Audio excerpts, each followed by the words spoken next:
26 years working as a mechanic taught me one thing. Cars aren't just machines, they're time capsules. They're pieces of human lives transformed into metal and glass. But of all the cars that have ever rolled into my shop, one 1967 Ford Mustang Fastback, metallic blue, taught me the most important lesson of all. It taught me that true love isn't about never sacrificing anything. It's about sacrificing everything, and then finding ways to honor those sacrifices. This story begins in a strange way, with a 25-year-old kid walking into my shop holding a faded photo and an impossible promise. His name was David Carter, and the photo showed a young woman, maybe early 20s, sitting on the hood of a blue Mustang, smiling, free, happy. He placed the photo on my workbench and said, simply, "I need to find this car, and when I do, I need your help restoring it. I don't care how much it costs. I don't care how long it takes. I need to do this." I looked at the photo, looked at him, and asked the only thing that mattered. Why? And then he told me the story. The story of a mother who sacrificed everything for her son, of a son who spent 4 years searching for a car sold 22 years ago, of a promise made by an 8-year-old child, and of a Mustang that represented lost dreams and unconditional love. When he finished talking, I did the only thing that made sense. I extended my hand and said, "When you find that car, you bring it here, and we'll restore it together. Not for the money, but because this is the kind of story that reminds me why I became a mechanic." 4 months later, David came back with the Mustang, towed from Tucson, Arizona, in terrible condition. But it was the one, his mother's car, and for 6 months, we worked, nights, weekends, rebuilding that Mustang piece by piece. And in the process, I didn't just restore a car. I witnessed one of the most beautiful stories I've ever seen.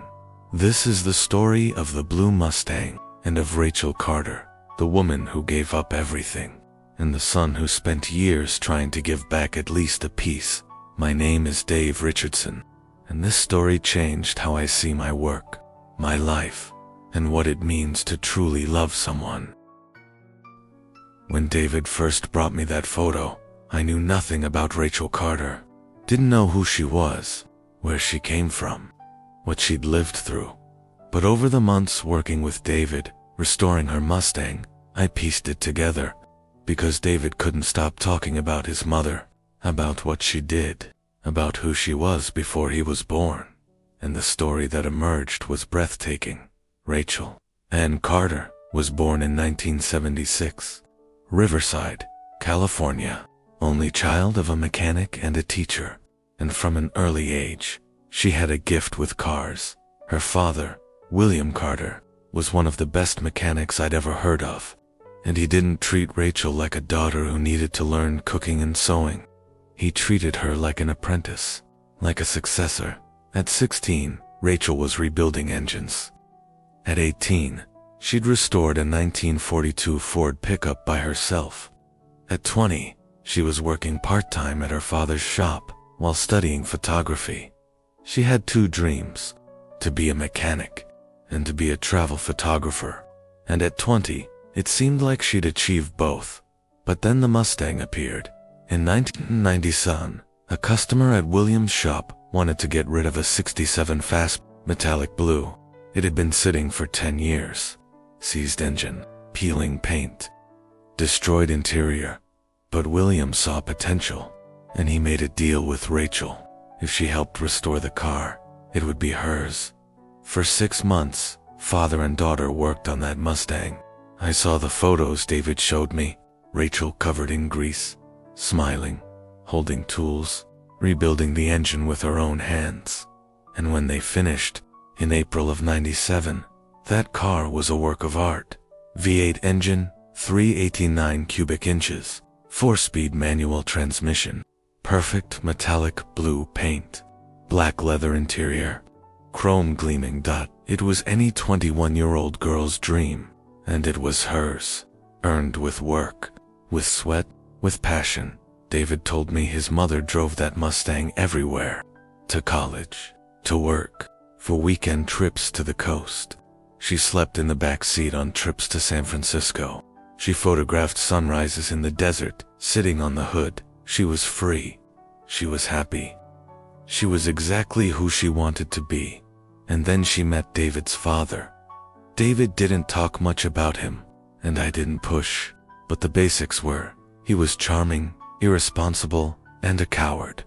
3 months of dating. 6 months later, Rachel was pregnant, and the guy disappeared. Literally, blocked her number, moved to another city, never looked back. Rachel was 22 years old, 3 months pregnant, working part-time, living in a tiny apartment, and with a Mustang worth more than everything she owned. David told me his mother had an impossible decision to make: abort and continue with her plans, or have the baby and change everything. And she chose the baby. She chose David, but having a baby costs money. Bigger apartment, furniture, diapers, food, doctor, delivery. And Rachel didn't have any of that. So she sold the Mustang September of 1998, 1 month before David was born. She placed an ad in the newspaper. A collector from San Diego offered $8,000. Cash, she accepted.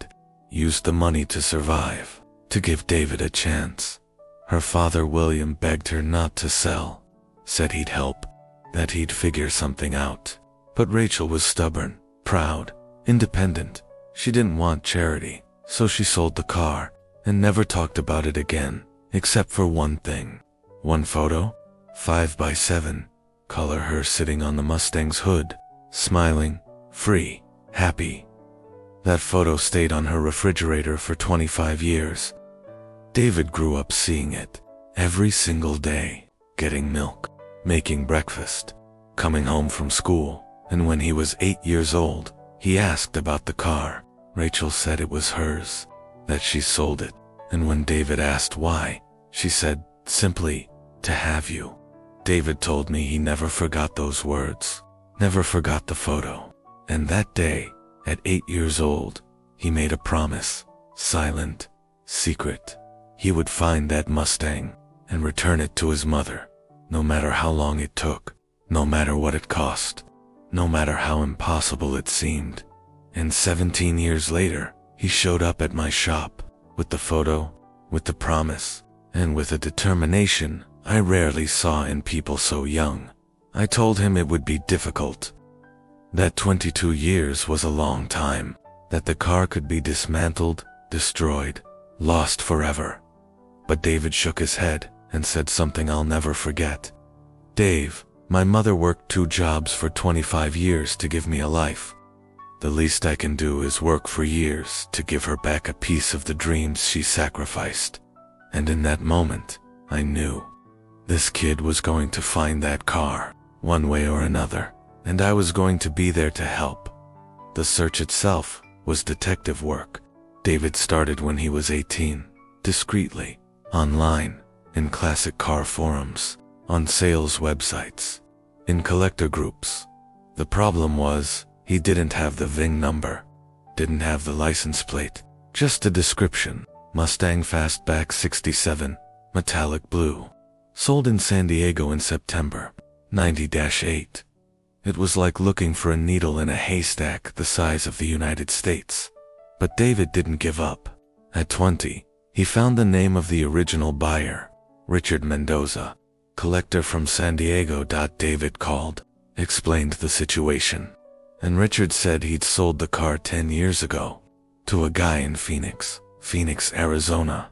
Another clue, another hope. It took another 6 months to track down the Phoenix buyer, and when David finally found him, the answer was the same. Sold 5 years ago, to someone in Dallas, Texas, 2,000 miles away. This pattern continued for 2 years, always one step behind, always almost there, but never close enough, until March of this year, when David finally, miraculously, found it.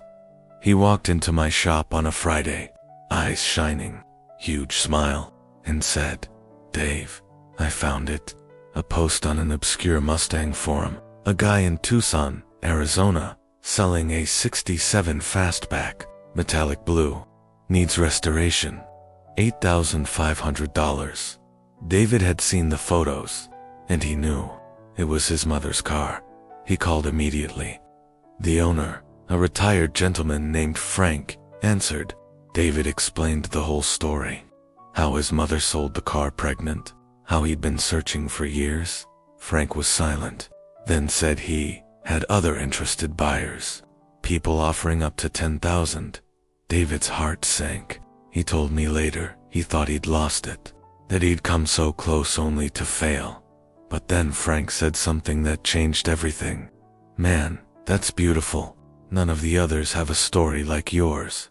The car is yours. $8,500. And I want to see a photo when you give it to your mother.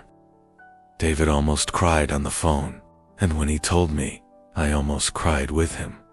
A week later, he drove to Tucson, saw the car, and Frank hadn't exaggerated. It needed a lot of work. The paint was faded. The engine was failing. The interior torn, rust in some places, dried rubber seals. But the structure was solid, and more importantly, it was the right car. David checked. Under the dashboard, invisible unless you knew where to look, were 3 initials scratched with a screwdriver. RAC. Rachel Ann Carter, David's grandfather. William had told him about this mark before he died. It was Rachel's signature, proof the car had been hers. David paid in cash. All the salary he'd saved over the last 2 years, $8,500 in $100 bills, and towed the car to California. And then he came to me. When I saw that Mustang roll into my shop, towed, dirty, worn, but still beautiful, underneath all the neglect, I felt something I hadn't felt in years. Purpose, mission, the chance to do something that truly mattered. David explained the plan. He couldn't restore it in his garage. His mother would see. So he needed a shop, and he needed help. I looked at the Mustang, looked at David, and said, let's do this right. Every weekend, you work with me. I'll teach you, and we'll return this car to the condition your mother deserves. Not what it was, but better. David smiled and shook my hand, and that's how it began.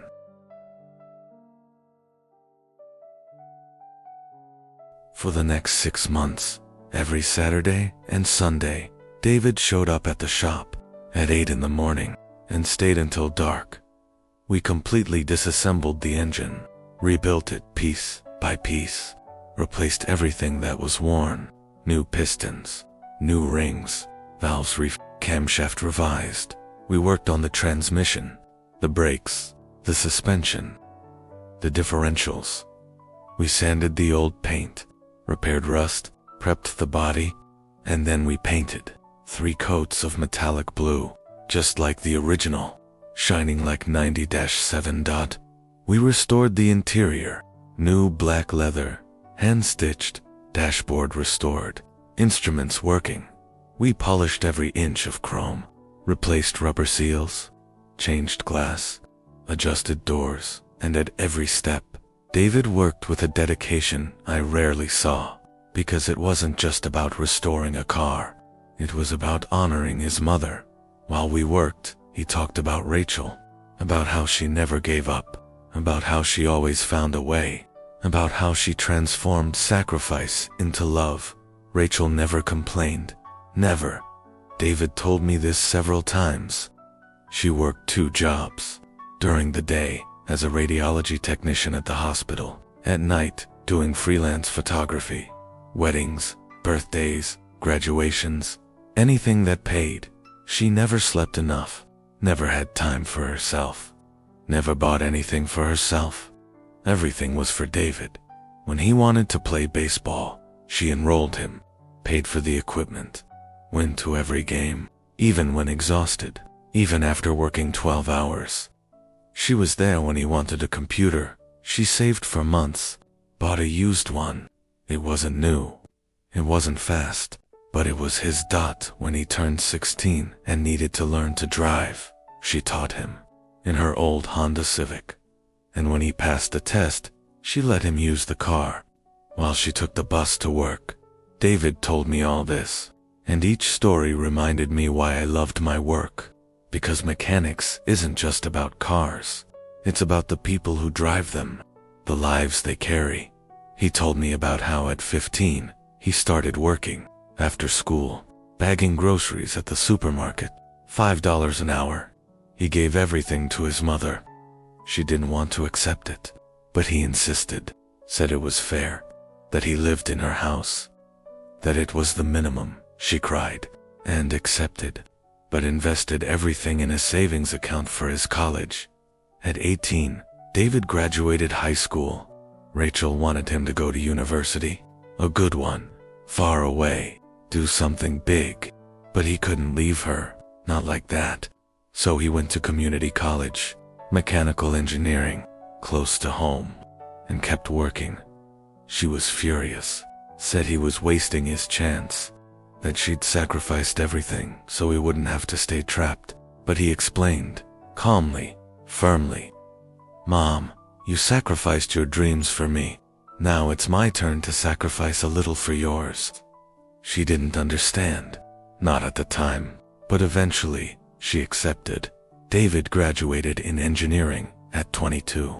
Got a good job at an automotive design company in Los Angeles. Decent salary, benefits, a future, and finally, for the first time in 22 years, his mother could breathe, could work less, could sleep more, could, finally, live a little. But she still didn't have the Mustang David had started searching at 18, discreetly on weekends, online, in classic car forums, on sales sites, in collector groups, and I understood, because deep down, Rachel and David were the same, both willing to sacrifice everything for the people they loved. She sold the car for him. He spent years searching for her. That's love, the rare kind, the true kind. And when we finally finished, in early November, and started the engine for the first time, and that V8 roared to life, perfect, powerful, I saw tears in David's eyes. "She's going to love it," he said. "She's going to more than love it," I replied. "She's going to understand." And 2 weeks later, on Rachel's 50th birthday, David came to pick up the car, and I knew I was about to witness something special. David asked me to be there, on the day, when he was going to reveal the Mustang to his mother. He wanted me to see, because, in his words, I'd been part of the journey, and I deserved to see the ending.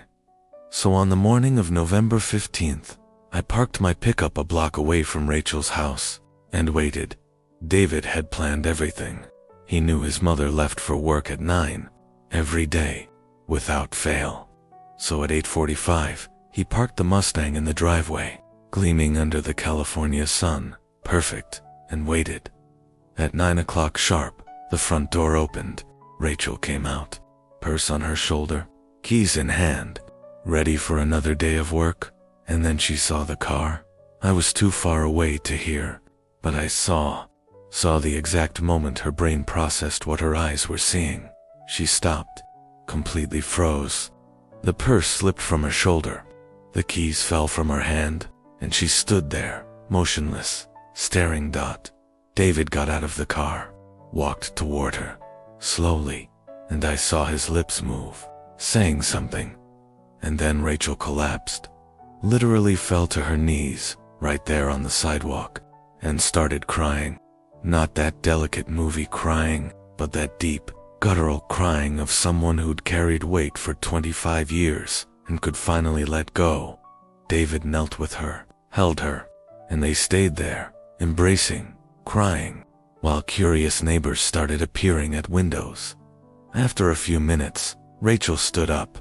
David helped her, and he guided her to the car. I saw when he opened the door, when he pointed to something under the dashboard, and I saw the moment when Rachel touched something there, the initials she'd carved 27 years ago, proof that this wasn't just any 67 Mustang. It was her Mustang, the one she'd built with her father, the one she'd sold to have David. Rachel hugged her son again, tighter, and they stayed like that for a long time. Then she got in the car, adjusted the seat, adjusted the rearview mirror, put her hands on the steering wheel, and closed her eyes. I imagined what she was feeling, going back in time, 27 years, to when she was a 22-year-old girl with huge dreams and a blue Mustang, before pregnancy, before sacrifices, before everything changed, but also feeling the present, the son she raised, the man he became, and the immense gratitude of knowing it had all been worth it. Then she turned the key.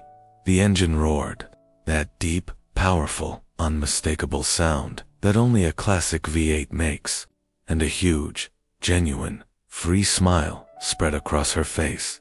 I'd seen that smile before, in the faded photo David showed me on the first day, the smile of the 22-year-old girl, and there it was again, on the face of a 50-year-old woman, proving that some parts of us never die. They just wait to be rediscovered. Rachel said something to David. He smiled, got in the car, and they drove away. I stayed there, watching the blue Mustang disappear down the street, carrying mother and son, past and present, sacrifice and redemption. And I felt something I hadn't felt in a long time. Pride, not in myself, but in the work, in having been part of something greater than bolts and engines. 3 hours later, they came back, parked in the driveway, and David came to my pickup.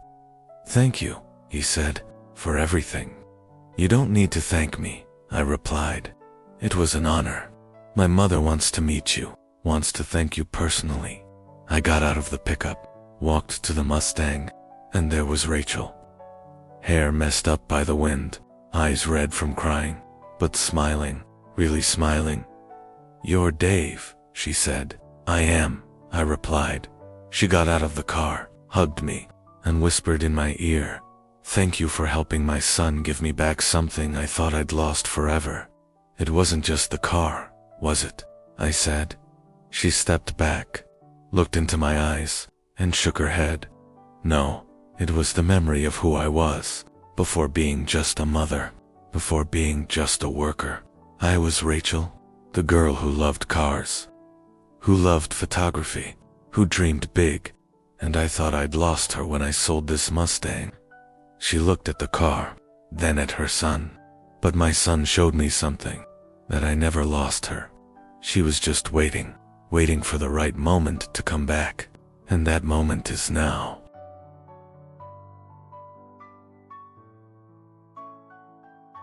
Rachel invited me inside. We had coffee, and she showed me something, old photos, of her and her father restoring the Mustang, of her young, driving, free dot, and also new photos that she'd taken that morning, of the Mustang on the roads, of the ocean, of the sunset. "I'm going back to photography," she said. "Seriously this time, not just weddings, but what I love, landscapes, cars, life. And this Mustang is going to take me to all the places I never went." David smiled, that smile of someone who knows they did the right thing, and I understood. That car wasn't just a gift, it was permission. Permission for Rachel to be who she used to be, to live the dreams she postponed, because she'd raised David, and now he was raised, and she could finally live for herself. In the months that followed, I'd see Rachel occasionally, driving the Mustang, always with a camera on the passenger seat, always with that smile. And a year later, David brought me something, an invitation to a photography exhibition by Rachel. I went. It was at a small gallery in Riverside, and the walls were covered with photos, all incredible. Empty roads, classic cars, sunsets, faces, and, in the center, the main photo, Rachel and David, sitting on the Mustang's hood, smiling, free, together. The exhibition title was New Beginnings, and the description said, "These photos document my journey back to the dreams I abandoned 26 years ago, not with regret, but with gratitude, for having a son who reminded me it's never too late to live." I stood there, looking at the photos, feeling something that's hard to explain. Fulfillment, satisfaction, the feeling of having been part of something truly important. Because in the end, it wasn't about the Mustang. It was about two people who loved each other enough to sacrifice everything, and who loved each other enough to give back. That conversation I had with David on the last day of restoration stayed with me. We'd just started the engine for the first time. That V8 was purring perfectly, smooth, powerful, like in 1960-7. David was admiring the work. 6 months of nights and weekends, hands dirty with grease, back aching, but worth every second. I approached, wiped my hands on an old rag, and said, "You know what's funny about cars?" He looked at me, waiting. "They're made of metal, of plastic, of glass and rubber. They don't have souls. They don't have feelings, but somehow they carry memories. They carry entire lives. This Mustang isn't just a car. It's your mother at 22. It's you growing up. It's a decision that changed everything. It's love in the form of a machine." David was quiet, processing. Then I continued, "I've restored hundreds of cars, Camaros, Corvettes, Chargers, Mustangs. All the classics you can imagine, but the special ones, the ones I remember, aren't the rarest. They're not the most expensive. They're the ones that carry stories. And this one, David, this one has one of the best stories I've ever heard." He smiled and said, "My mother sacrificed her dreams for me, and I sacrificed years searching for this car for her. But you know what I realized, Dave? We didn't sacrifice anything. We just loved the right way." Those words stayed with me, because he was right. Rachel didn't sacrifice anything. She chose love, chose responsibility, chose David, and transformed that choice into 25 years of dedication. And David didn't sacrifice anything. He chose gratitude, chose to honor his mother, chose to spend 4 years searching for a car to show he saw, that he understood, that he valued. That's family. It's not about never asking for sacrifices. It's about recognizing when someone sacrifices for you and doing everything in your power to show it wasn't in vain.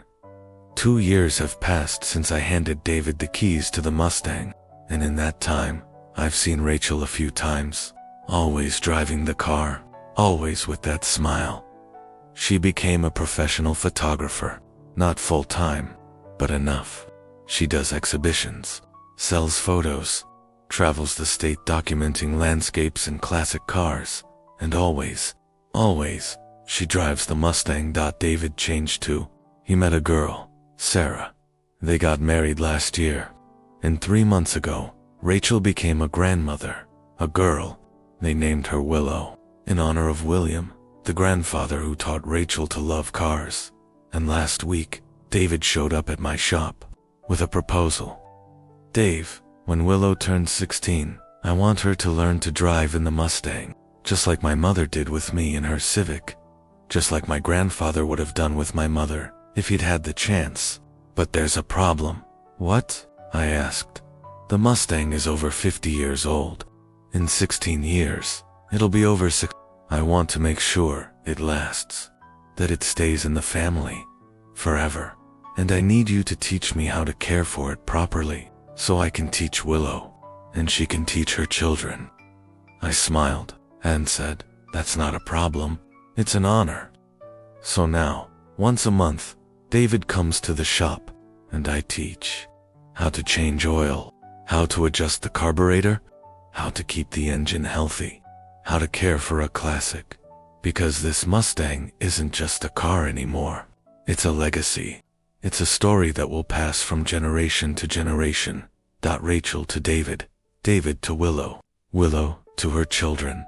A chain of love, of sacrifice, of gratitude, connected by a blue Ford Mustang, and I have the privilege of being part of that.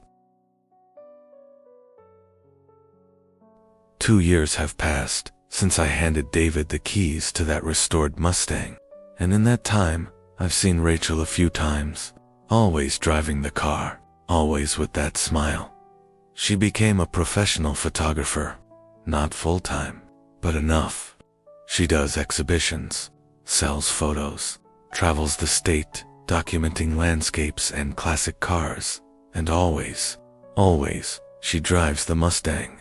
David changed too. He met a girl, Sarah. They got married last year, and 3 months ago, Rachel became a grandmother. A girl. They named her Willow, in honor of William, the grandfather who taught Rachel to love cars. And last week, David showed up at my shop with a proposal. Dave, when Willow turns 16, I want her to learn to drive in the Mustang, just like my mother did with me in her Civic. Just like my grandfather would have done with my mother if he'd had the chance. But there's a problem. What? I asked. The Mustang is over 50 years old. In 16 years, it'll be over 6. I want to make sure it lasts, that it stays in the family forever. And I need you to teach me how to care for it properly, so I can teach Willow, and she can teach her children. I smiled and said, that's not a problem. It's an honor. So now, once a month, David comes to the shop, and I teach how to change oil, how to adjust the carburetor, how to keep the engine healthy, how to care for a classic. Because this Mustang isn't just a car anymore, it's a legacy. It's a story that will pass from generation to generation. Rachel to David, David to Willow, Willow to her children, a chain of love, of sacrifice, of gratitude, connected by a blue Ford Mustang. And I have the privilege of being part of that 26 years. As a mechanic taught me many things, but the most important weren't about cars. They were about people. I learned that love isn't about never sacrificing. It's about sacrificing willingly, and then finding ways to honor those sacrifices. I learned that family isn't blood. It's choice. It's showing up. It's working 2 jobs for 25 years. It's searching for a car for 4 years. It's restoring something broken to show gratitude.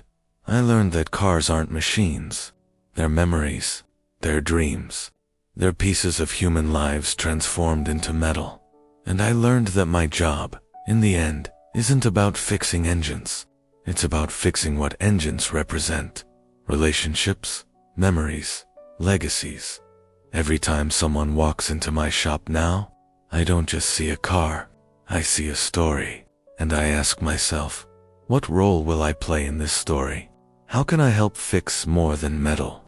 The yellow Camaro taught me about redemption across generations. The silver Corvette taught me about love that survives death. The orange Charger taught me about forgiveness between brothers, and the blue Mustang taught me about gratitude, about honoring sacrifices, about giving love back to those who gave you everything. 4 cars, 4 stories, for lessons that changed how I see my work, my life, and what it means to be a mechanic. Because being a mechanic isn't just about tools and engines. It's about being a witness. It's about creating the space where healing can happen. It's about restoring more than cars. It's about restoring hope, relationships, dreams, and every day. When I open the shop, I ask myself, what story will walk in today? What broken life will need fixing? What lost dream will need restoration? And I stay ready to listen, ready to help, ready to be part of something bigger. Yesterday, Rachel stopped by, driving the Mustang, Willow in the back seat, David in the passenger seat. She honked, waved, smiled, that free smile I knew from the photo, and I waved back, feeling that deep satisfaction of knowing I was part of this, that I helped restore more than a car.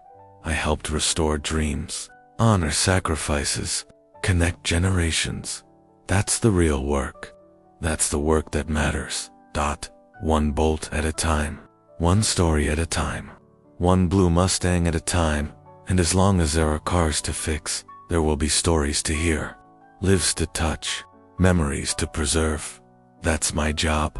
That's my purpose. and I wouldn't trade it for anything. The Mustang sits in Rachel's driveway, now gleaming, perfect, more than 50 years old, but looking like 1967. And every weekend, I see it drive by, sometimes with Rachel alone, camera beside her, chasing light and landscapes, sometimes with David, talking, laughing, reconnecting, sometimes with little Willow in the back, already learning the sound of that V8, already becoming part of the legacy. That car isn't just metal anymore. It's proof. Proof that love can be restored, that sacrifices can be honored, that dreams deferred aren't dreams denied. Rachel gave up that Mustang to give David life. David gave up years of his life to give that Mustang back, and in doing so, they both gave each other something more valuable than any car. They gave each other understanding, recognition, the knowledge that sacrifice seen is sacrifice honored, that love given is love returned. And I got to witness it all. Got to be the hands that helped bring that blue Mustang back to life. Got to be part of a story that will outlive all of us, because that's what we do, really. Those of us who work with our hands, who fix things, who restore what's broken. We don't just fix cars. We fix moments. We fix connections. We fix the spaces between what was and what can still be. And sometimes, if we're lucky, we get to see the whole story. From the first desperate phone call to the final triumphant drive. From broken to whole. From lost to found. The blue Mustang taught me that it's never too late. Never too late to honor those who raised you. Never too late to recognize sacrifice. Never too late to say thank you. Rachel is 52 now, still working at the hospital, but only 4 days a week. The other 3, she photographs, she drives, she lives. David is 27, married, a father, working a job he loves. And every month, he comes to my shop to learn how to keep that Mustang running. Not for him, for Willow, for the grandchildren who will come after, for the legacy that started with William Carter teaching his daughter to love engines. And me, I'm still here, still opening the shop every morning, still waiting for the next story to roll in. Because that's the thing about this work. The cars keep coming, and with them, the stories, the pain and the hope, the regret and the redemption, the broken things that need fixing. And I'll be here, with my tools, with my experience, with my willingness to see beyond the metal to the humans who need help. One car at a time, one story at a time, one life at a time. That's the work. That's the real work. The blue Mustang drives past my shop almost every Sunday now, always heading west, toward the coast, toward the sunset, toward wherever dreams live when they finally get a second chance. And every time I see it, I smile, because I know I was part of that. I helped make that happen, and that's worth more than any paycheck, more than any recognition, more than anything. It's the knowledge that I helped restore more than a car. I helped restore a life, a relationship, a dream. And tomorrow, when I open the shop, there'll be another car, another story, another chance to do it again. And I'll be ready, because this is what I do. This is who I am. I'm Dave Richardson, and I fix more than cars. I fix lives, one blue Mustang at a time. If this story touched your heart, if you know someone who sacrificed everything for you, or if you believe it's never too late to say thank you, I need you to do something right now. Hit that like button. Share this video with someone who needs to hear it. Someone who's a single parent working 2 jobs. Someone who's forgotten their dreams. Someone who needs permission to live again. Subscribe to this channel. Every week I share true stories about cars, families, and the moments that change everything. These aren't just car stories. They're human stories. And they matter. Leave a comment. Tell me about the person who sacrificed for you. Or tell me about the dream you gave up. Because your story matters too. And maybe, just maybe, it's not too late to get it back. This is Dave Richardson, and I'll see you next week.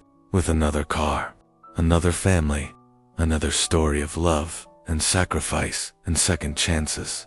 Because that's what we do here. We don't just restore cars, we restore hope.